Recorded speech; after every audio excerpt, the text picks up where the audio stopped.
আমার স্বামী বিদেশ যাওয়ার জন্য কিছু টাকা ধার জন্য আমার ছোট দেবরের বাসায় গেলাম। আমার স্বামী আমাকে রেখে বাসায় ফিরে গেল। রাতে খাওয়া দাওয়া সেরে আমার দেবরকে টাকার কথা বললাম। আমার দেবর বলল, টাকা দিতে পারি, তবে একটা শর্ত আছে। বন্ধুরা, আমার স্বামী বিদেশ যাবার চেষ্টা করছে। ইদানিং মিস্ত্রি কাজ করে সংসারের ভরণ পোষণ চলে না। প্রতি মাসে কিছু পরিমাণ টাকা খরচ হয়ে যায়। বিগত 3 বছর প্রায় 40,000 টাকা খরচ হয়ে গেছে। দিন দিন টাকার পরিমাণ বেড়েই চলেছে। চোখে মুখে সর্ষে ফুল দেখতে পেলাম। গ্রামের একজন প্রবাসী ভিসা দেওয়ার অফার দেয়। আমার স্বামী বিদেশ যাওয়ার ইচ্ছে জাগল। ভিসা বাবদ 3,20,000 টাকা মতো লাগবে, কিন্তু হাতে টাকাগুলি বলতে মোটেও নেই। উপায় তো না দেখে আমার ভাসুর অমিতের মাধ্যমে ব্যাংক হতে বিভিন্ন মানুষের নামে 50,000 টাকা ম্যানেজ করা হলো। বাকি টাকার কোনো ব্যবস্থা কিভাবে করি, পথ পাচ্ছিলাম না। একদিন আমরা বসে আলোচনা করলাম যে শহরে আমার স্বামীর 2 জন মামা ভাই থাকে। তাদের বাসায় গেলে কোনো সাহায্য পাওয়া যায় কিনা দেখা যেতে পারে। যেই ভাবা সেই কাজ। আমরা দিনক্ষণ ঠিক করে প্রথমে আমার দেবরের বাসায় গিয়ে উঠলাম। দেবর অবিবাহিত, সরকারি ভালো চাকরি করে, ভালো মাইনে পায়, তাছাড়া ভালো আউট ইনকাম তার। সেজন্য কোনো অভাব নেই বললে চলে। সামনে বিয়ে করার প্ল্যান আছে বিধায় বিরাট আকারের একটি বাসা নিয়ে থাকে। আমরা বিকেলে দেবরের বাসায় গিয়ে পৌঁছালাম। আমাদেরকে দেখে সে আশ্চর্য হয়ে গেল। সে বলল, আপনারা কোথায় হতে এলেন? কিভাবে এলেন? কি উদ্দেশ্যে এলেন? একসাথে অনেক প্রশ্ন করে আমাদেরকে বাসায় অভ্যর্থনা জানাল। আমরা বাসায় ঢুকলাম, হাত মুখ ধুয়ে ফ্রেশ হলাম। দেবর বাড়ির সবার কথা জানতে চাইল। তাদের ও আমাদের বাড়ির সবার কথা তাকে জানালাম। আমরা যাওয়ার কিছুক্ষণের মধ্যে কাজের বুয়ার সাথে আমাদের সকলের জন্য রাতের খাবার তৈরির তাকে আদেশ দিয়ে দিল। আমাদের উদ্দেশ্যের কথা এখনই বললাম না, রাতে খাওয়া দাওয়া সেরে বলবো, প্ল্যান আছে। সন্দেশের সামান্য পরে আমার স্বামী বলল, আমি একটু আমার আরেক ভাইয়ের বাসা থেকে ঘুরে আসি, তারপর রাতে একসাথে খাওয়া দাওয়া করে কথা বলবো। দেবর বলল, রাতে ঠিক চলে আসবেন তো ভাইজা? আমার স্বামী বলল, হ্যাঁ। তখন দেবর বলল, তাহলে জানা শোনেন, যদি রাতে আপনি না আসেন, আমি কিন্তু ভাবিকে আস্ত রাখব না বলে দিলাম। এই বলাতে আমরা 3 জনেই অট্টহাসিতে ভেঙে পড়লাম। আমার স্বামী চলে গেল। আমি আমার শিশু বাচ্চাকে খাওয়ালাম এবং তাকে ঘুম পাড়িয়ে দিলাম।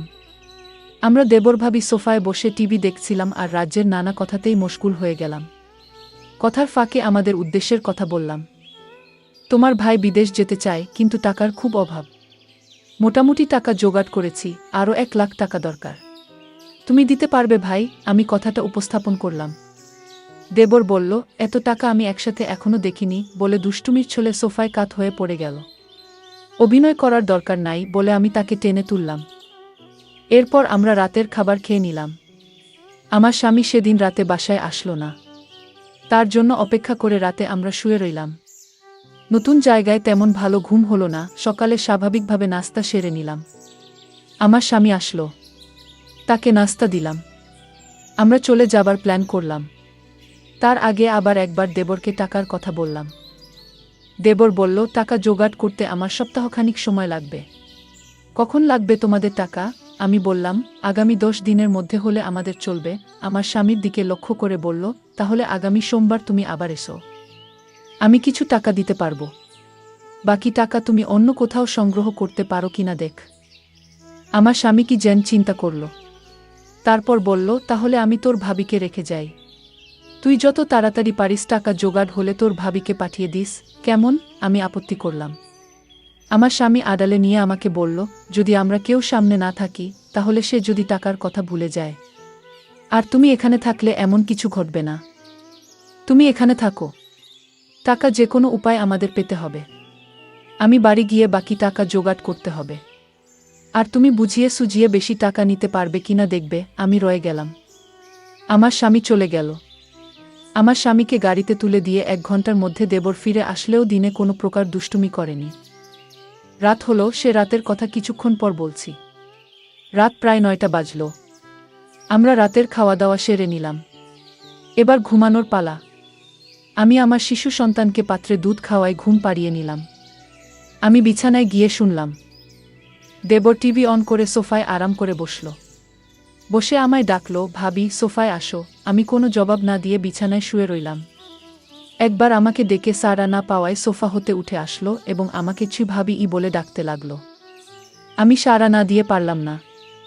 বললাম, অনেক রাত হয়েছে, ঘুমিয়ে পড়ো। এরপর সে বিছানায় গিয়ে শুয়ে পড়ল। কতক্ষণ ঘুমালাম জানি না। আমার ঘুম ভেঙে গেল। আমার ঘুম ভাঙলে আমি তাকে বুঝতে দিলাম না। বুঝতে পারলাম ঘুমের মধ্যে কি ঘটনা ঘটে গেছে। ভাবলাম আর থাকব না, চলে যাব। তাই সকালে নাস্তা খেয়ে রেডি হলাম। তখনই মনে হলো, এভাবে চলে গেলে স্বামীর টাকা জোগাড় হবে কিভাবে। নানান কথা ভাবতে ভাবতে সকাল ৯:০০টায় আমাকে একটা মোবাইল ফোন দিয়ে দেব বলল। অফিস হতে আমি যোগাযোগ করতে পারি, তাই এটা দিলাম। এই বলে সে অফিসে চলে গেল। আমি একা তার পথ চেয়ে বসে রইলাম। অফিসে চলে যাওয়ার পর আমি সম্পূর্ণ একা বসে বসে টিভি দেখছিলাম। দরজায় কড়া নাড়ল। দরজার পাশে গিয়ে জিজ্ঞেস করলাম, কে? বাহির হতে জবাব এলো, আমি কাজের বুয়া। খুলে দিলাম দরজা। বুয়া পাক শাক সব শেষ করে আমার কাজ হয়ে গেছে বিদায় নিয়ে চলে গেল। আমি আবার টিভি দেখায় মগ্ন হলাম। বেলা প্রায় ১টা বাজল। আমি স্নান করার জন্য প্রস্তুতি নিলাম। এমন সময় মোবাইল বেজে উঠল। দৌড়ে গিয়ে রিসিভ করলাম। ওপার হতে আমার দেবর বলতে লাগল, ভাবি, আমি একজন লোকের হাতে ১০,০০০ টাকা পাঠাচ্ছি। লোকটা আমার খুব আপন। আপনি একটু ভালো করে মেহমানদারি করবেন। চা নাস্তা যা চায় তা দেবেন। কোনো কার্পণ্য করবেন না, বুঝলেন? টাকাগুলো আপনার জন্য। আমি ঠিক আছে কি বলে ফোন রেখে দিলাম। আমি আবার টিভি দেখার জন্য সোফায় বসলাম। টিভিতে একটা ইংলিশ সিনেমা চলছে। এমন সময় দরজায় কড়া নাড়ার শব্দ হলো। দরজা খুলে দিলাম। একই দেখছি। সম্পূর্ণ এক নিগ্রো মানুষ, প্রায় ৬ ফুট লম্বা। হাতের আঙ্গুলগুলো যেন আমাদের বাঙালিদের হাতের বাহুর মতো, যেমন লম্বা তেমনি মোটা। লোকটি বাংলায় বলল, আসতে পারি ভাবি? আমি হেসে বললাম, হ্যাঁ আসুন। লোকটি সরাসরি সোফায় গিয়ে বসল। তাড়াতাড়ি চা নাস্তা তৈরি করে তাকে পরিবেশন করলাম। সে ১০,০০০ টাকা আমার হাতে গুজে দিল। আমার খাতিরদারি তার নাকি বেশ ভালো লেগেছে। বিদায়ের সময় আমার কান্না এসে গেল। সে আমাকে বলল, কেঁদো না, যদি সম্ভব হয়। আমি আবার একবার আসব। তার চলে যাওয়ার পথে এক দৃষ্টিতে তাকিয়ে রইলাম। ভাবলাম, সে যদি আমাকে সাথে নিয়ে নিত। বিকালবেলায় আমার দেবর অফিস হতে ফিরে এসে লোকটির কথা জানতে চাইল। টাকা দিয়েছে কিনা? বললাম, হ্যাঁ দিয়েছে। আমার দেবর আশ্চর্য হয়ে আবার জানতে চাইল, তাহলে দিয়েছে? আমি বললাম, হ্যাঁ দিয়েছে তো। এতে আশ্চর্য হওয়ার কি আছে?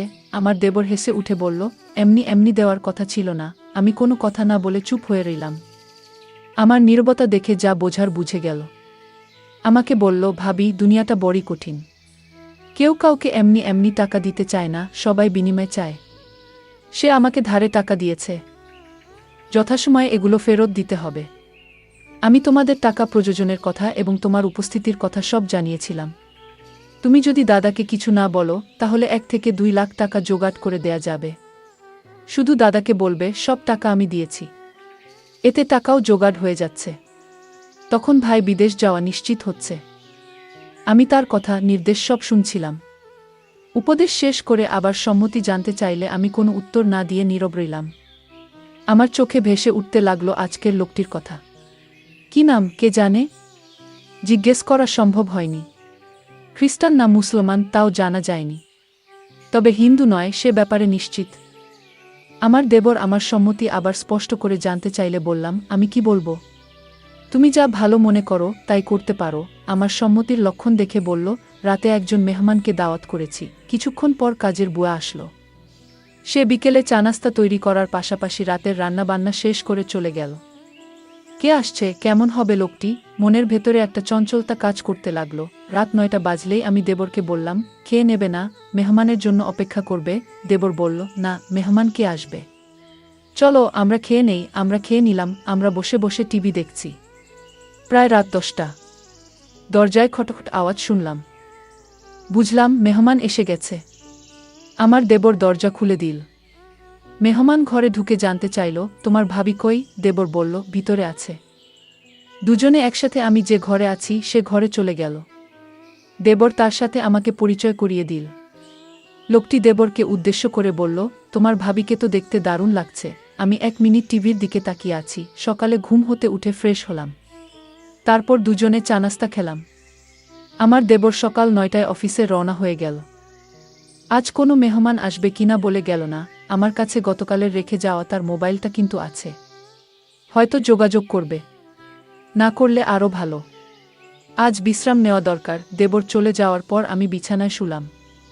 কেমন জানি একা একা লাগছে। ভুয়া আসলো। দরজায় নক করার সাথে সাথে আমি গিয়ে খুলে দিলাম। ভুয়া তার কাজ ঘন্টা দেড়েকের মধ্যে শেষ করে চলে গেল। আমি আবার একা হয়ে গেলাম। ঘরের দরজাটা মেরে দিয়ে বিছানায় শুয়ে পড়লাম।